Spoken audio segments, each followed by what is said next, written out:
Oui, le terme biocontrôle est un terme relativement récent, hein. Il n'a que quelques années, il est apparu officiellement en 2014 au niveau du ministère de l'Agriculture. Le biocontrôle, dans sa philosophie et dans sa pratique, c'est l'utilisation de mécanismes naturels pour contrôler, essayer de gérer au mieux les populations de bioagresseurs. Alors les bioagresseurs, ce sont les ravageurs, ce sont les parasites. Contrôler au mieux ces populations pour les abaisser à un niveau qui soit acceptable en termes de dégâts sur le jardin, sur la production végétale. Donc on est dans une philosophie qui est naturelle en termes de moyens que l'on utilise pour lutter contre les maladies, contre les ravageurs, et qui est également plus douce en termes d'impact dans la mesure où on ne cherche pas à éradiquer les bioagresseurs des plantes. Alors, au départ, le fait de ne pas utiliser de pesticides, forcément, il faut qu'on trouve des mesures. Moins je touche au jardin et mieux il se comporte. À force de se tromper, on commence doucement à arriver et puis à essayer de recréer des biotopes qui sont intéressants, qui font que les plantes se sentent bien. On est en zéro phyto ici. Alors, zéro phyto, zéro produit de synthèse, zéro produit chimique. Par contre, on essaie de contrôler un petit peu les parasites par des méthodes douces, des méthodes alternatives. C'est l'observation, le contrôle c'est l'observation.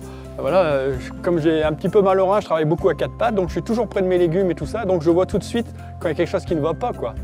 La nature, elle va apporter des plantes comme la berce, comme les orties, comme la consoude, donc des plantes qui vont être appréciées en premier lieu par tout ce qui est prédateur entre guillemets. En fait, ça passe par beaucoup d'expériences, beaucoup d'échecs, mais quelques réussites de temps en temps qui permettent aussi après de développer ça et puis de devenir un jardinier de mieux en mieux qualifié.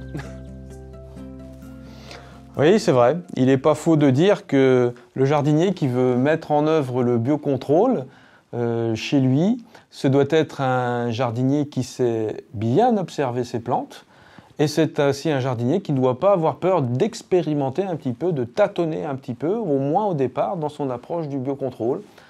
Pourquoi ? Parce que, tout d'abord, il existe une diversité assez importante d'outils de biocontrôle. Il y a 4 catégories. Donc, parmi les 4 catégories qui sont classiquement décrites, on a des macro-organismes auxiliaires, ce sont des insectes auxiliaires. On a des micro-organismes, qui sont des bactéries, des champignons, des virus. On a des médiateurs chimiques, qui sont des molécules de synthèse, qui miment exactement certaines molécules formées dans la nature, notamment par les plantes ou notamment par les insectes. Et puis on a des substances naturelles qui peuvent être d'origine animale, minérale ou végétale. Donc ça fait quand même déjà une diversité d'outils relativement importante. Alors pourquoi aussi il faut insister sur le côté observation des choses, c'est que ces outils de biocontrôle sont à utiliser de façon préventive. Et on les utilise lorsque, à force d'observer quotidiennement ou le plus souvent possible son jardin, on détecte l'apparition des premières phases d'une attaque, et à ce moment-là, on met en jeu la stratégie de biocontrôle qui a toutes les chances de donner de bons résultats. L'expérimentation est importante parce que utiliser un micro-organisme, utiliser un insecte, utiliser une substance naturelle, ça possède certaines contraintes environnementales, climatiques, liées à votre jardin, liées à votre manière de travailler. Et donc, il faut s'habituer un petit peu à l'utilisation des outils de biocontrôle presque au cas par cas. Alors, je disais que les résultats étaient intéressants.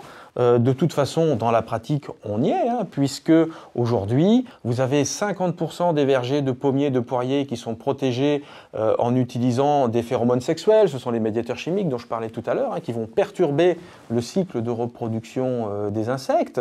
Pour lutter contre le carpocaps, par exemple, on utilise également un virus qui va rendre malade ce carpocaps, ce bioagresseur qui est particulièrement dommageable sur les pommiers et sur les poiriers. Si on prend l'exemple d'une maladie qui pose de plus en plus de soucis sur un territoire de plus en plus grand, qui est, c'est pas une maladie, c'est un ravageur, la pyrale du buis. Alors là, c'est intéressant parce qu'on est obligé, dans la démarche, d'utiliser successivement 2 outils de biocontrôle distincts. Tout d'abord, un piège à phéromones qui va vous permettre de mesurer l'importance de la population de pyrales qui est prête à attaquer votre buis. Et si vous détectez un seuil suffisant, vous passez à ce moment-là à l'utilisation d'un deuxième outil de biocontrôle qui est à base d'une bactérie, c'est le Bacillus thuringiensis, qui, elle, possède une activité toxique vis-à-vis de ce bioagresseur si vraiment la population, la taille de sa population nécessite son utilisation.